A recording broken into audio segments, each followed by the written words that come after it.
نحمدہ ونصلی علی رسولہ الکریم، اما بعد فاعوذ باللہ من الشیطان الرجیم، بسم اللہ الرحمن الرحیم۔ آج ہم سورہ بقرہ کی آیت نمبر 30 سے شروع کر رہے ہیں، جس میں اللہ رب العزت نے ارشاد فرمایا وَإِذْ قَالَ رَبُّكَ لِلْمَلَائِكَةِ کہ وہ وقت یاد کیجئے جب آپ کے رب نے فرشتوں سے فرمایا انی جاعل فی الارض خلیفہ کہ میں زمین میں اپنا نائب بنانے والا ہوں۔ قالوا تو وہ کہنے لگے، انہوں نے کہا اتجعل فیہا کیا تو بنائے گا فیہا اس میں، اس زمین میں، من یفسد فیہا جو اس میں فساد انگیزی کرے گا، ویسفک الدماء اور خون ریزیاں کرے گا، ونحن نسبح بحمدک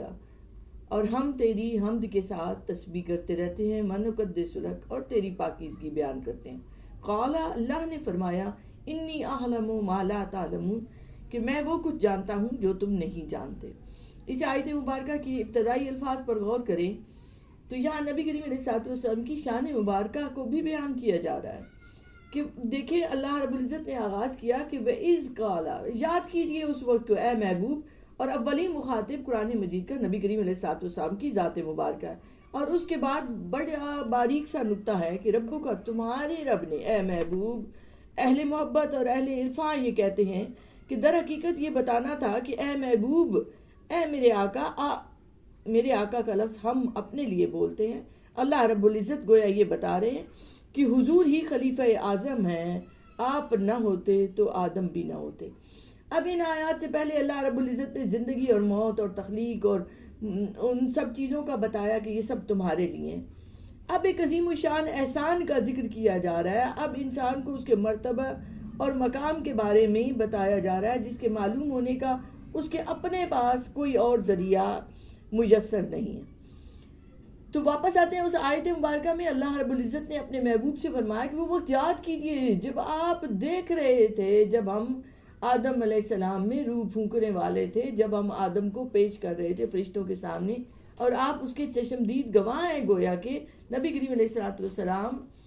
اس وقت دیکھ رہے ہیں، آپ جانتے ہیں کہ اللہ رب العزت فرشتوں سے فرما رہے ہیں۔ اب فرشتے کون ہیں کہ جنہیں اللہ رب العزت نے مختلف کاموں کے لیے مقرر کیا ہوا ہے، یہ نفوس قدسیاں ہیں، یہ پاکیزہ ہیں، اور ان کی جو صفات ہیں وہ نورانی ہیں، اور ہم انہیں نہیں دیکھ پاتے، لیکن جو لوگ تزکیہ کرتے ہیں اپنے نفس کا، اپنے دل کو پاک کر لیتے ہیں، جن کے دل کے آئینہ بن جاتا ہے، چشم دل بیدار ہو جاتی ہے، تو وہ ان کو دیکھ بھی پاتے ہیں۔ اللہ رب العزت نے ان سے فرمایا کہ میں زمین میں اپنا نائب بنانے والا ہوں۔ اب یہاں دو سوال ہیں کہ خلیفہ کون ہوتا ہے اور خلافت اسے کیوں دی جا رہی ہے یہاں پہ۔ تو یاد رکھیں کہ خلیفہ وہ ہوتا ہے جو مالک کے عطا کردہ اختیارات کو اس کی مرضی اور منشا کے مطابق استعمال کرتا ہے۔ یہاں انسان کو اگر خلیفہ آدم علیہ السلام کو خلیفہ بنایا جا رہا ہے تو ان کو یہ بتایا جا رہا ہے کہ انہیں یہ سمجھنا ہے کہ مالک کی مرضی اور منشا کیا ہے، اور زمین پر جا کر انہیں اسی اختیار کو استعمال کرنا ہے۔ اگر زمین پر آ کر وہ خود کو مالک سمجھنے لگ جائے، فرعون بن جائے، یا دنیا کے نمرود اور شداد کی پیروی کرنے لگے، تو یہ غداری اور بغاوت شمار ہوگا۔ یہاں ایک انسان کی ماہیت اور اس کی طرف بھی توجہ دلائی جا رہی ہے کہ انسان کے تین روپ ہیں۔ ایک بشری روپ ہے،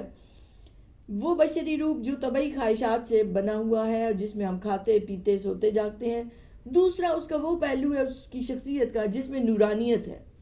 یہ محبت الہی، خشیت الہی، راتوں کو جاگنا، رونا، تڑپنا، پھر اپنی گفتار، اپنے کردار کو بہتر بنانا۔ آپ سب لوگ جو مطالعہ کریں، میں سمجھتی ہوں کہ آپ سب میں ایک نورانیت پائی جاتی ہے۔ آپ کوشش کر رہے ہیں کہ ہم قرآن مجید کو سمجھیں، اس پر عمل کریں، تو انسان جب ہر لمحہ ہی اسی میں گزارتا ہے تو کیا ہوتا ہے، اس کی نورانی صفات اس پر غالب آنا شروع ہو جاتی ہیں۔ ہم عمومی طور پر یہ جملہ بھی کہہ رہے ہوتے ہیں کہ یہ شخص تو فرشتوں جیسا ہے،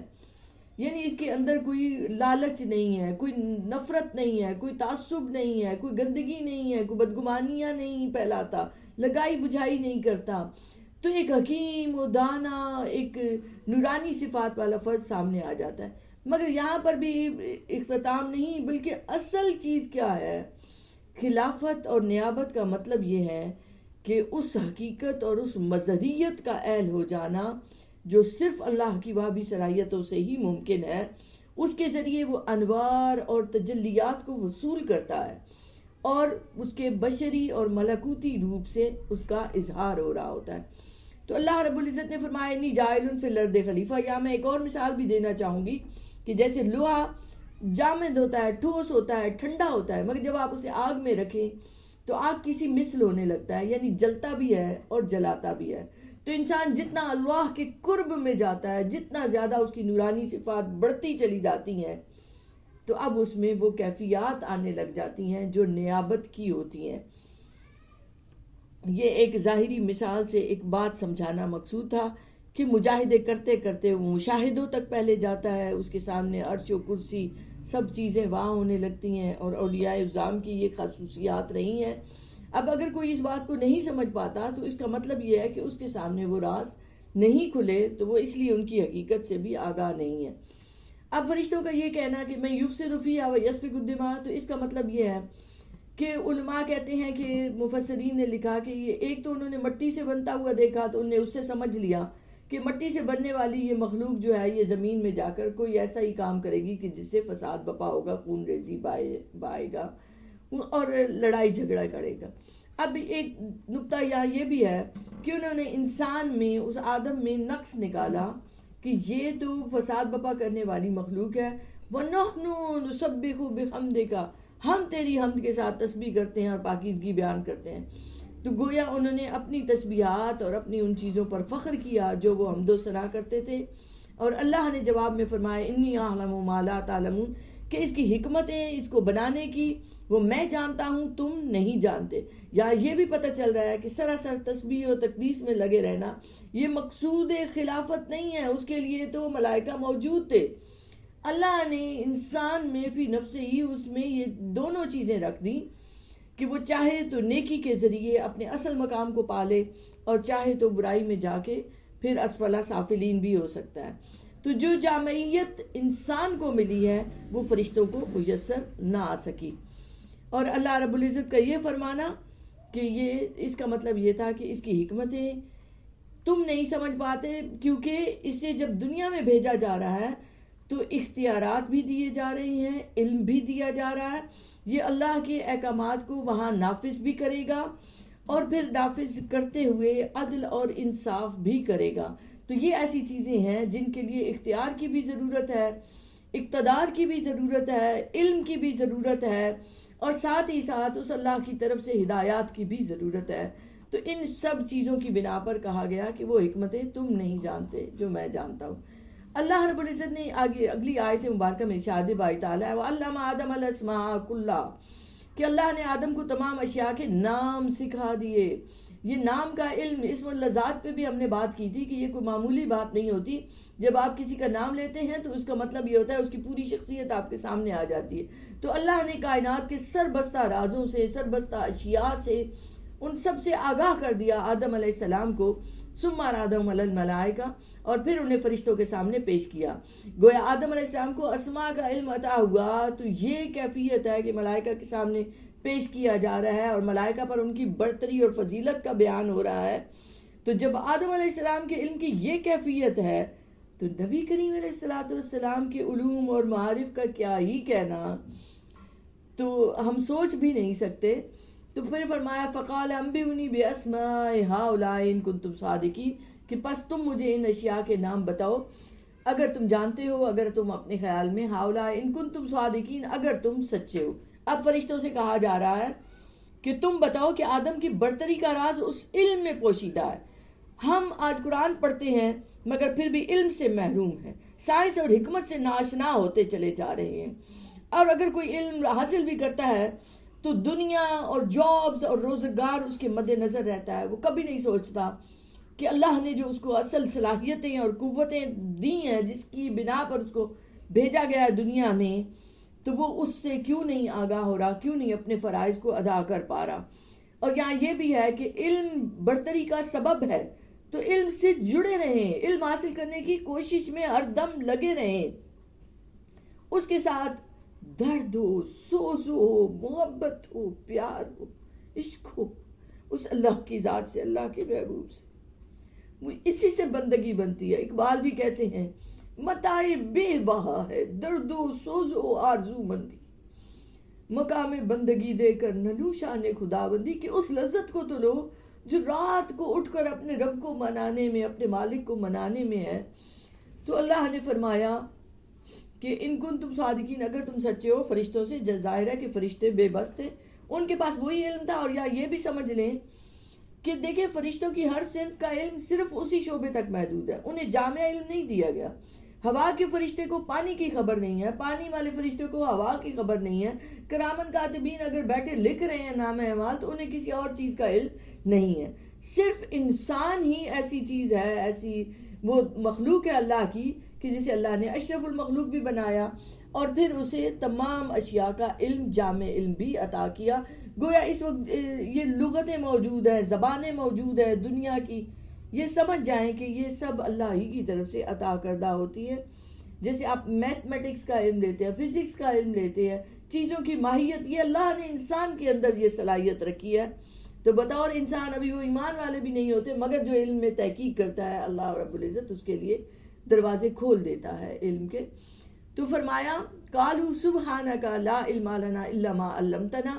کہ اے اللہ فرشتوں نے عرض کی کہ تیری ذات ہر نقص سے پاک ہے، ہمیں کچھ علم نہیں مگر سوائے اس کے جو تو نے ہمیں سکھایا، انک انت العلیم الحکیم، بے شک تو ہی سب کچھ جاننے اور حکمت والا ہے۔ اب یہاں انہوں نے اپنے عجز کا، اپنی اس کمزوری کا اعتراف کیا کہ اے اللہ، جب ان کے سامنے وہ اشیاء پیش کی گئی کائنات کی کہ اب اگر تم جانتے ہو تو ان کا علم بتاؤ، اب ان اشیاء کے بارے میں جانتے ہو، تو ظاہر ہے کہ انہیں علم دیا ہی نہیں گیا تھا۔ تو انہوں نے اعتراف کیا کہ ہم اس کے بارے میں کچھ نہیں جانتے۔ پھر فرمایا قال یا آدم انبئہم باسمائہم، اب اللہ رب العزت نے آدم علیہ السلام کو پیش کیا اور فرمایا کہ اب ان اشیاء کے نام اور ان کے ناموں سے آگاہ کرو، اب انہیں بتاؤ۔ فلما انبأہم باسمائہم، پس جب آدم نے انہیں ان اشیاء کے ناموں سے آگاہ کیا، قال الم اقل لکم انی اعلم غیب السماوات والارض،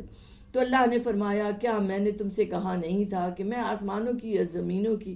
مخفی حقیقتوں کو جانتا ہوں، وَأَعْلَمُ مَا تُبْدُونَ وَمَا كُنْتُمْ تَكْتُمُونَ، اور وہ بھی جانتا ہوں جو تم ظاہر کرتے ہو اور جو تم چھپاتے ہو۔ اس کا مطلب یہ تھا کہ وہ ظاہر کر رہے تھے جو بات، در حقیقت ان کے اندر یہ بات تھی کہ اس خلافت کی اہلیت تو ہم میں تھی، ہم ہر وقت حکم بجا لاتے ہیں، تو یہ بات چھپی ہوئی تھی۔ گو کہ وہ عاجزی کا پھر انہوں نے اعتراف بھی کیا، ان کے اندر نافرمانی کا کوئی عنصر موجود نہیں تھا، اور یہ بھی جو پوچھنا بھی تھا ان کا استفسار کے لیے تھا، اعتراض کے لیے نہ تھا۔ اور اللہ نے جب زمین پر بھیجا تو پھر اس کے بعد اس طبقہ کائنات کے جہاں انسان کو بھیجا جا رہا ہے وہاں کے کرندوں اور فرشتوں کو بھی مطیع اور مسخر کر دیا اس انسان کے لیے، کہ جب انسان کسی کوشش میں لگتا ہے تو وہ کارندے جو اللہ کی طرف سے کام کر رہے ہیں وہ سب بھی اس کے معاون ہو جاتے ہیں، مددگار ہو جاتے ہیں۔ آپ کئی بار سوچتے ہیں کہ آپ ایک اچھے کام کا ارادہ کرتے ہیں تو ایسے ہونے لگ جاتا ہے، سمجھ بھی نہیں آتی یہ کیا ہے، کہ یہ اللہ نے جو اس جگہ کے کارندے ہیں اللہ کی طرف سے مقرر شدہ، وہ بھی انسان کی مدد میں لگ جاتے ہیں اور انسان کے لیے ہر طرح سے معاون ہو جاتے ہیں۔ جیسے کسی کو گورنر بنا کر بھیجا جاتا ہے، تو گورنر بنا کر بھیجا جا رہا ہے تو وہاں کی جو پولیس ہوتی ہے، انتظامیہ ہوتی ہے، ان سب کو پتہ چل جاتا ہے کہ اب اس کے لیے کام کرنا ہے۔ اور اس کے بعد ارشاد ہوتا ہے وَإِذْ قُلْنَا لِلْمَلَائِكَةِ اسْجُدُوا لِآدَمَ فَسَجَدُوا إِلَّا إِبْلِيسَ، اور وہ وقت یاد کرے کہ جب ہم نے فرشتوں سے فرمایا کہ آدم کو سجدہ کرو، سب نے سجدہ کیا سوائے ابلیس کے، ابا واستکبر وکان من الکافرین، اس نے انکار اور تکبر کیا اور نتیجتاً کافروں میں سے ہو گیا۔ یہ سجدہ عبادت نہ تھا بلکہ سجدہ تعظیم تھا، سجدہ تحیت تھا، جو پہلی شریعتوں میں بھی تھا، مگر اب ہمارے لیے آقا علیہ الصلوۃ والسلام نے منع فرما دیا۔ اور یہاں بھی آتا ہے کہ فرشتوں نے جب سجدہ کیا تو انسان کی برتری کا اعتراف کیا، اور پہلا سجدہ جبرائیل علیہ السلام نے کیا، پھر میکائیل، پھر اسرافیل، پھر اسرائیل علیہ السلام نے۔ اور پھر یہ بھی ہے کہ اس کے بارے میں آتا ہے کہ جمعہ کے روز زوال سے لے کر عصر تک وہ سجدے میں رہے۔ ایک اور روایت میں ہے کہ 100 برس تک، ایک اور روایت میں 500 برس تک وہ سجدے میں رہے، مگر ابلیس نے انکار کیا۔ یہ ابلیس شیاطین میں سے تھا، جنات میں سے تھا، جس نے تکبر کیا۔ اور یہاں یہ یاد رکھیں کہ ابا واستکبر، انکار کیا، نافرمانی کی، تکبر کیا، وکان من الکافرین، ان کافروں میں سے ہو گیا۔ یعنی تکبر انسان کو کفر تک لے جاتا ہے، اس سے ہر صورت بچنا چاہیے اور کبھی بھی اس کے قریب نہیں جانا چاہیے. تسلیم و رضا کے پیکر بنے رہیں. جو اللہ کی طرف سے ہو، جو فطرتاً سامنے آ رہا ہو، اس کے سامنے سر نگو رہنا اور تسلیم و رضا کا پیکر بن جانا، اسی میں ہمارے لیے سکون اور عافیت ہوتی ہے. اللہ رب العزت آپ کا حامی و ناصر ہو. اہل محبت میں اور اہل عرفان میں شامل ہونے کی کوشش ضرور کریں. بہت شکریہ. وما علینا الا البلاغ المبین.